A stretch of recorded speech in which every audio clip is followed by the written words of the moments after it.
무려 19명을 살해한 연쇄살인 용의자가 경찰에 붙잡혔습니다. 지난 2년 동안이나 경기도 서남부를 누비면서 연쇄 살인을 했습니다.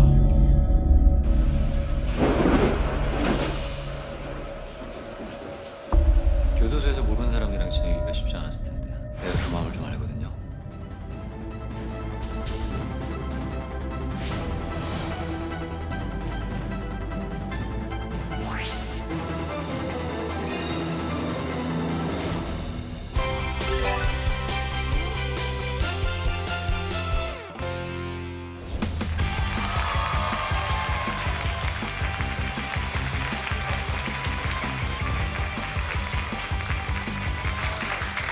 여러분 반갑습니다.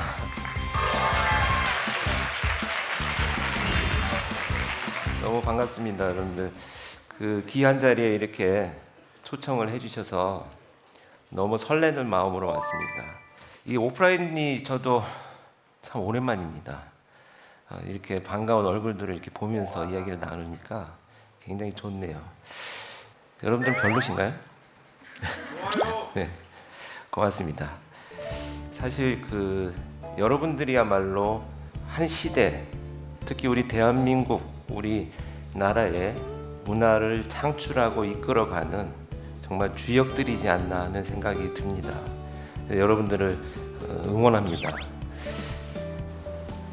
사실 범죄도요, 그 한 시대, 사회가 갖고 있는 문화, 정치적인, 경제, 이런 분야들과 아주 밀접한 관련을 갖고 있습니다. 그렇기 때문에 사실 우리가 왜 범죄를 들여다봐야 되나 이런 생각들을 혹시 하실지 모르겠습니다만 범죄는 은밀하게 이제 우리 곁에 다가와 있습니다.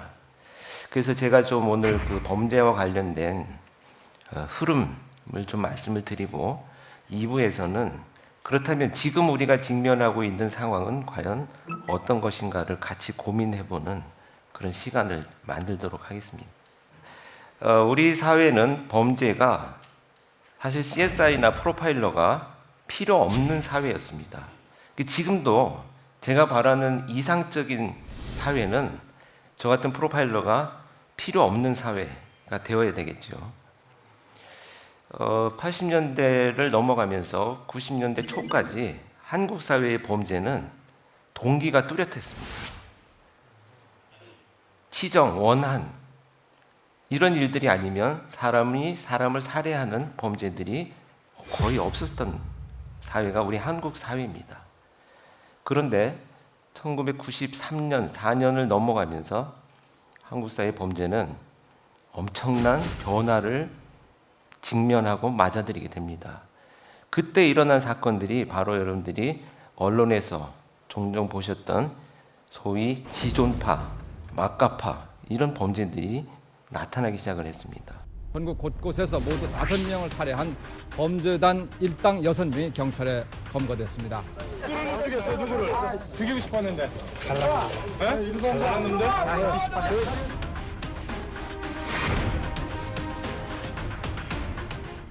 막가는 인생이라는 뜻으로 이런 범죄 조직을 만들어서 술집 여주인을 납치해서 생매장한 혐의를 받고 있습니다. 그냥 어차피 우리들은 막가는 인생을 모르니까 한번 멋있게 살다가 죽으려고 막가파라고 줬어.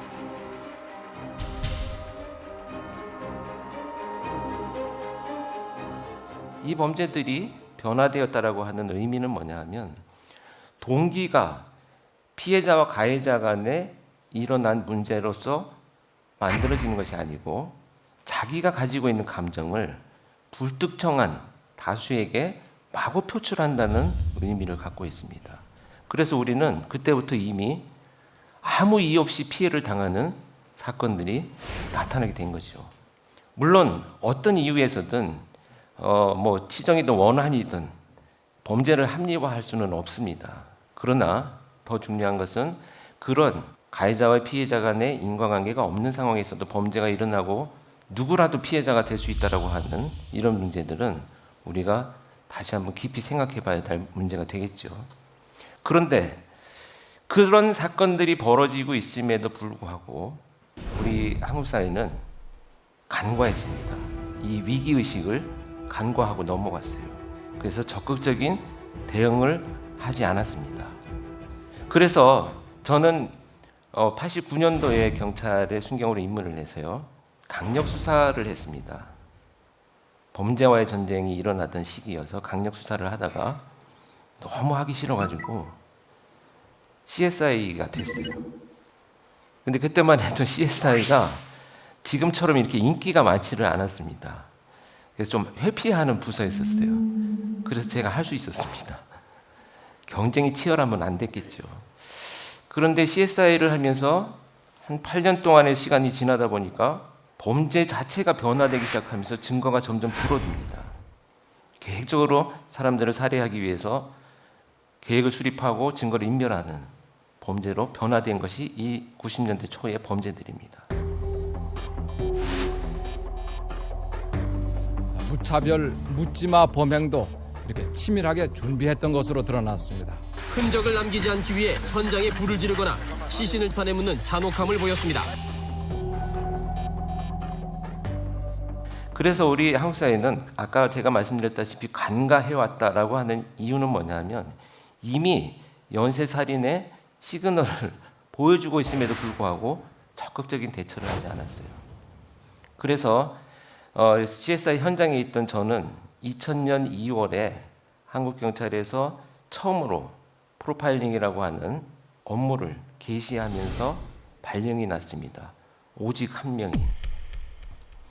그렇게 시작되었는데 의외로 2000년 초반이 되어서 여러분들이 알고 계시는 연쇄살인범이 한국 사회에 나타나기 시작을 했습니다. 고군분투했죠. 그래서 저는 굉장히 안타까웠습니다. 우리가 막을 수 있었는데, 좀 더 피해자를 줄일 수 있었는데 우리 사회는 무엇을 했는가? 과연 이 문제가 경찰만의 문제인가? 범인을 체포하는 경찰만의 문제일까? 아니면 우리 사회가 같이 들여다봐야 될 어떤 문제를 갖고 있을까? 이것을 고민하기 시작을 했습니다. 그래서 범죄자의 심리를 분석하는 것도 중요하지만 그들의 행동을 분석하고요, 무엇보다도 동기를 찾는 데 집중을 하게 됩니다. 도대체 왜 그랬느냐? 이 본질적인 동기를 찾는 것이 굉장히 중요한 일이 되기 시작을 했습니다. 그래서 범죄 현장에 나가서 프로파일러들은 뭘 하냐면 범죄자의 심리를 분석하는 게 아닙니다. 그들의 행동을 분석합니다. 어떤 범행 준비를 해왔고 왜 이 집을 침입했으며 공격 방식은 어떠했는가, 그 다음에 범행이 끝난 이후에 증거인멸은 또 어떤 방식으로 이어갔는가, 이 일련의 행동들을 쭉 분석을 해보면 범죄자의 행동을 통해서 우리는 범죄의 동기를 찾게 됩니다. 잠을 자고 있는 사람을 공격했는지, 무언가 물건을 훔쳐가려고 하다가 피해자가 일어나는 바람에 마주쳐서 살해하게 된 것인지, 이런 것들은 범죄 행동을 통해서 우리가 이 범행의 동기를 찾는 데 굉장히 중요한 단서들이 되죠. 그래서 증거를 인멸하는 이 범죄들을 싸우기 위해서 나타난 것이 이제 프로파일러입니다. 지금까지 말씀드린 이 범죄들, 지존파, 막가파, 집단을 이루어서 무차별 잔혹행위를 저지르는 이런 범죄들, 그 다음에 2000년 초반에 나타났던 연쇄살인범들, 유영철, 정남교, 강호순, 이런 자들이 과연 어떤 사람들일까요? 사람들은 그렇습니다. 우리는 어떤 시대를 같이 살아가면서 사회적으로 받는 압력들이 있어요. 사회적으로 받는 압력과 압박들이 분명히 있습니다. 그런데 우리는 왜 여러분들처럼 정상적인 삶을 살아가게 되느냐? 우리 주변에는 사람이 있기 때문에 그렇습니다. 여러분들을 사랑하는 가족들이 있고요, 교수님들 계시죠, 또 친구들이 있습니다. 이 관계 속에서 우리는 굉장히 이타적인 삶을 살아가면서 서로에게 도움을 주죠. 그런데 이 범죄를 저지른 자들을 제가 만나보니까 그들의 주변에는 사람이 없습니다. 가족들하고 살고 있어도 심리적으로 고립이 되어 있어요. 그냥 하나의 섬처럼 혼자 살아가는 겁니다. 그렇기 때문에 사회와의 관계를 자기 스스로 거절하고 거부하는 이런 삶을 살아가는 거죠. 그렇기 때문에 내가 화가 나서 누군가를 공격을 해도 미안할 이유가 없어요.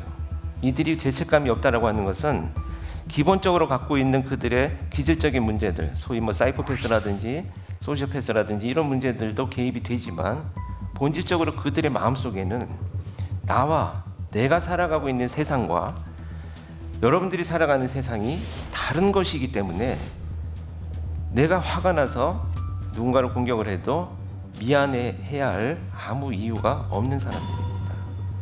그래서 그들은 무차별 공격들을 하죠. 전화방이나 출장 마사지 여성 11명을 유인해 자신의 집에서 동기로 때려 살해한 뒤 시신을 토막내 서울 시내 야산에 안매장했습니다. 피해자 가족들의 눈물이 분노로 바뀌었습니다. 하지만 정 씨는 오히려 이들을 향해 발길질을 하는 등 뉘우침의 기색은 전혀 찾아볼 수 없었습니다. 근데 실제 또 그 놈들이요 보면 강자들은 또 공격하지 않아요. 약자들만 공격하는 아주 비열한 범죄자들입니다.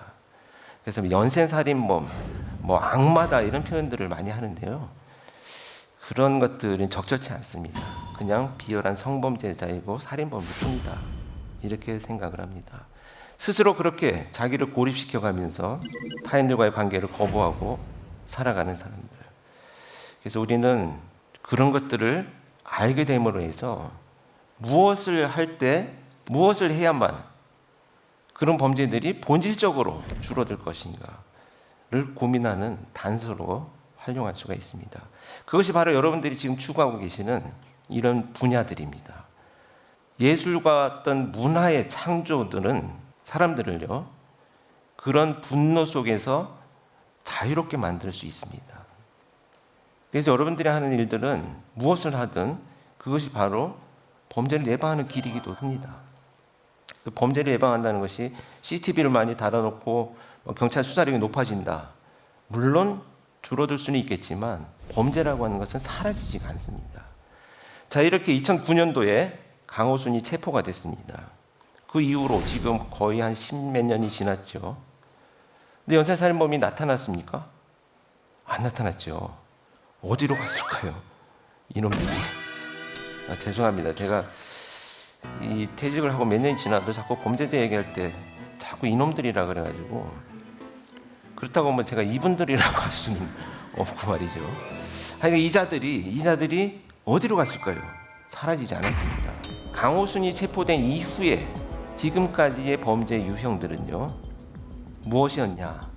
그야말로 우리가 경험한 묻지마 범죄였습니다. 묻지마 범죄, 무동기 범죄 이렇게 표현되는 범죄들이 강호순 연쇄살인 사건 이후에 나타났죠. 왜 그랬느냐? 그 사회가 변화되기 시작했기 때문에 그렇습니다. 이미 연쇄살인이라는 사건을 우리 사회가 겪어가면서 어떻게 됐나요? CCTV가 늘어나고 사회 안전망 구축이 높아졌습니다. 여러분들 손에 하나씩 다 갖고 다니는 휴대폰들로 사진을 찍습니다. 블랙박스가 차들마다 다 있죠. 그래서 경찰이 범인을 추적하는데 굉장히 용이한 사회가 됐습니다. 그리고 여러분들이 이제는 신고 의식도 높아져서 국민들이 신고를 많이 해요. 제보도 많이 하고.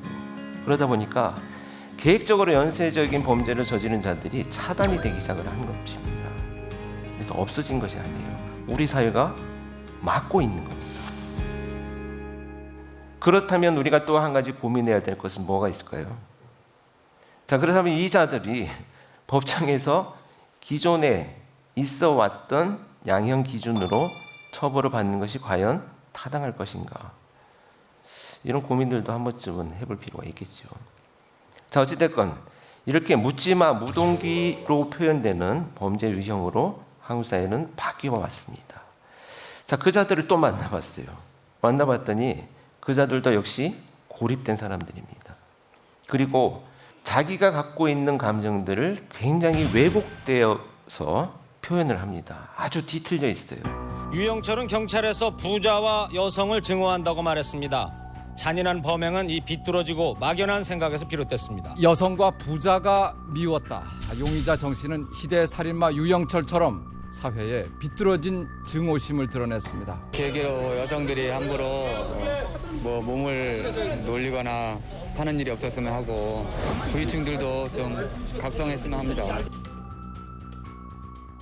상대방의 태도와 행동을 어떤 방식으로든지 자기화시켜서 이해를 하려고 합니다. 그러니까 선한 의도인지 나쁜 의도인지를 고민하는 것이 아니고 늘 사람들은 나를 무시하고 있고 늘 사람들은 내가 뭔가 잘못되게 하려고 하고 있다. 그리고 무엇보다 중요한 것은 나는 이 사회에서 무언가 할 수 있는 기회가 박탈되어 있는 사람이다. 이런 감정을 갖고 있습니다. 자, 이 기회가 박탈되었다라고 하는 것은 여러분 굉장히 중요한 의미를 갖고 있습니다. 이것을 사회학에서는요, 사회적 배제라고 얘기를 합니다. 상대적 박탈감보다 훨씬 더 위험한 감정일 수가 있습니다. 이 사회적 배제감.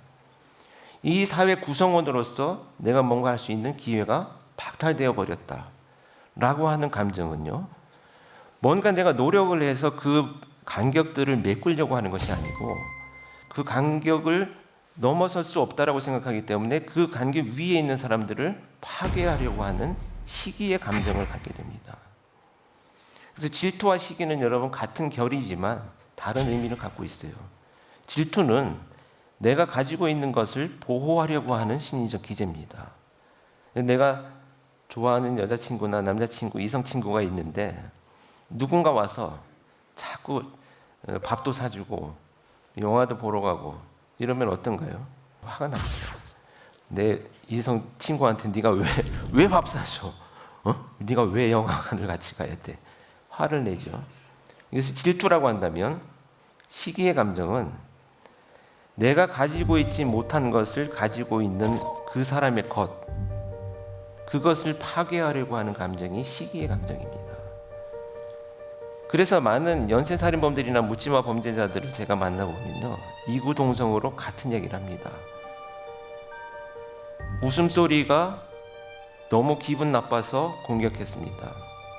저 사람들이 너무 행복해 보여서 그냥 가서 때렸습니다. 묻지마 살인사건 피의자가 경찰에 붙잡혔습니다. 자신보다 행복해 보였다는 것이 잔혹한 살인을 저지른 이유였습니다. 다른 사람들의 행복에 살아가는 모습이 너무나도 저와 비교돼가지고 순간적으로 그런 잘못된 생각을 가진 것 같습니다. 이게 뭐지요? 시기의 감정입니다. 자, 그 사람이 내가 도달할 수 없는 것, 가질 수 없는 것을 갖고 있다라고 하는 것은 물질적인 것만을 의미하는 것은 아닙니다. 누군가의 사랑, 행복, 가족, 이렇게 눈에 보이지 않는 비물질적인 많은 것들을 우리는 굉장히 소중하게 생각하고 가지고 있지요. 이런 것들을 가지지 못한다고 하는 생각들 때문에 그 사람들이 갖고 있는 것을 파괴해버립니다.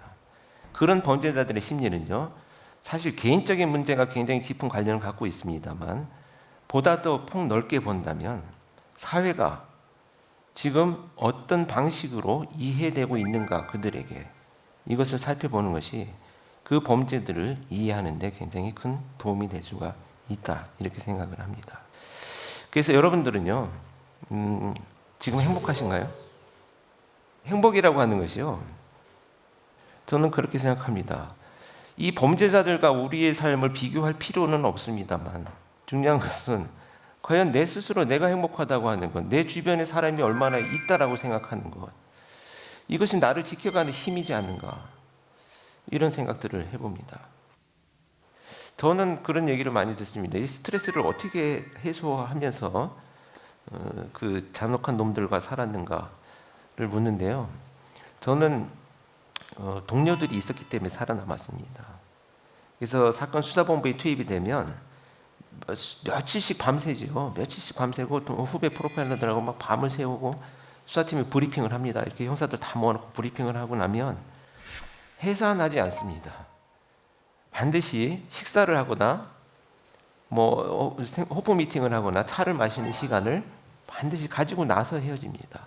이건 왜냐하면 자, 그 일주일 동안 수사본부에서 있었던 일, 어디 가서도 말할 수 없는 그 많은 사연들을 우리가 나누는 겁니다. 여러분들 그런 경험이 있으시죠? 왜? 너무 피곤해서 집에 가면 막 쓰러져서 그냥 잠들 것 같은데 잠 안 오는 날이 있어요. 자율신경계가 이렇게 각성이 되어서 그렇습니다. 근데 그걸 낮추는 방법은 결국 뭐냐면 동료들하고 차 마시는 거예요. 이때 중요한 것은 사건 이야기를 하면 안 됩니다. 수다를 떨어야 돼요. 사건 얘기하면 벌금 내야 됩니다. 그렇게 차를 마시고 나면요, 어떤 감정이 듭니까? 여기 나 혼자 있었던 거 아니잖아. 너도 힘들었었지. 우리 같이 있었던 거야. 라는 마음을 나누는 겁니다.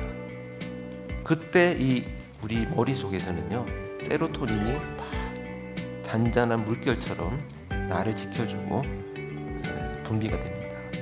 주변에 동료와 사람들이 있다는 것, 여러분들이 굉장히 주변 친구들을 소중하게 생각해야 될 이유가 될 수 있습니다.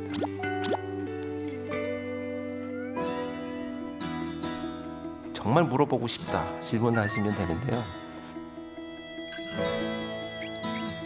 저는 과거 조두순부터 시작해서 지금까지도 아동 성범죄가 아직도 있는데 그 사람들은 대부분 어떤 환경과 심리로 인해 아동 성애자가 되는지 궁금합니다. 다양한 이유가 있죠. 근데 그중에 대표적인 것만 소개를 드려보면 이 자들은 사회적 고립이 훨씬 더 큰 자들이고요. 이 고립의 원인이 뭐냐 하면 거절받는 것을 두려워하는 사람들입니다. 근데 사회적 관계에서 제가 무슨 제안을 합니다.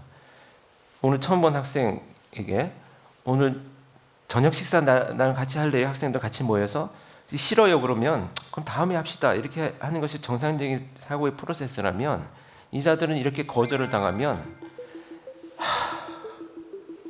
내가 왜 거절을 당했을까로 밤을 새워요. 그래서 거절당하는 것이 두렵기 때문에 제안을 하지 않습니다. 사회적 관계가 멀어지죠. 차단이 되죠. 그렇게 낮아진 자존감을 거절하지 않는 아동을 대상으로 자기 자존감을 회복하려고 하는 이상심리에 의해서 결국은 범죄가 저질러집니다. 아이들은 거절하지 않아요. 위협에 그냥 순응합니다. 이런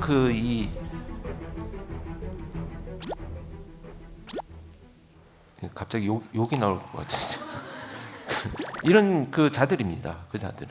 그래서 되게 중요한 말씀 질문해 주셨는데요. 이 자들은 멀리 원정 다니면서 막 장소를 선택해서 아동 성폭행하지 않습니다. 다 자기 집 주변이에요. 자기조차도 낯선 곳에 가서 돌아다니는 것을 두려워하는 성향을 갖고 있기 때문에 자기 집과 가까운 곳에 있는 피해자들을 익숙한 장소에서 선택합니다. 그렇기 때문에요. 바뀌어야 될 법 중에 하나는 지금 우리 한국법에서는 아동 성범죄자가 출소해서 그 사건의 피해자가 거주하는 100m 이내에 접근을 못하게 되어 있습니다. 그런데 알고 보면 어떤가요? 아동 성범죄 자체가 이미 100m 안에서 일어났습니다. 그러면 이 사람은 접근 금지에 의해서 접근을 못하지만 나는 접근할 의도가 없어. 우리 집으로 가는 거야. 조두순처럼. 그것을 막을 방법이 없어요. 상위법은 헌법에서 보장된 거주의 권한이 있는 거죠. 그렇다면 이 법은 있으나 없으나 한 거죠. 결국은 피해자가 이사를 가야 되는 문제가 생기지 않습니까?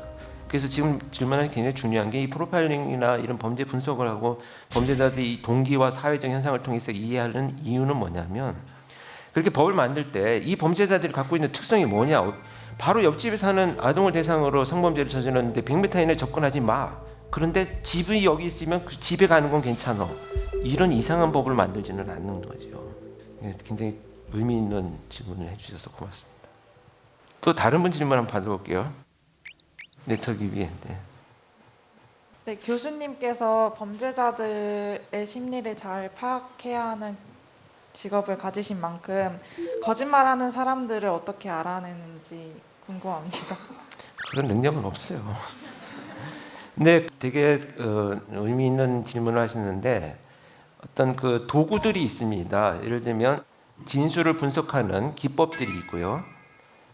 진술 분석에 준거들이 있습니다. 13가지 준거, 뭐 스캔이라든지 다양한 도구들이 있어요. 심리 검사를 하는 것처럼 단순히 경험적인 측면에서 포착해내는 것도 있지만 몇 가지 그런 이제 나중에 경찰이 된다면 그런 교육들을 받습니다. 그렇게 해서 좀 과학적으로 접근을 하는 이런 것들. 그다음에 분명히 말씀드리지만 이 프로파일링이 단독적으로 범인을 지목하지 않아요. 반드시 다른 단서들과 연결고리를 갖고 있어야만 증거 능력을 인정받지. 프로파일러는 예를 들면 저는 여러 차례 법정에 갔는데 오직 프로파일러의 분석만 가지고 증언을 할 때는 법정에서 부르지 않습니다. 다른 증거들과의 연계성을 어떻게 분석을 하느냐를 증언할 때 나가게 되거든요. 외국 같은 경우에는 프로파일러 아예 법정에 못 들어오게 하는 경우도 있어요. 왜?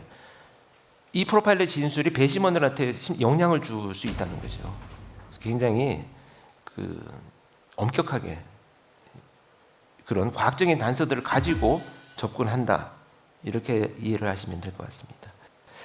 그래서 지금 1부를 좀 마무리를 하고요. 여러분들과 2부에서 또 만나 뵙도록 하겠습니다. 고맙습니다.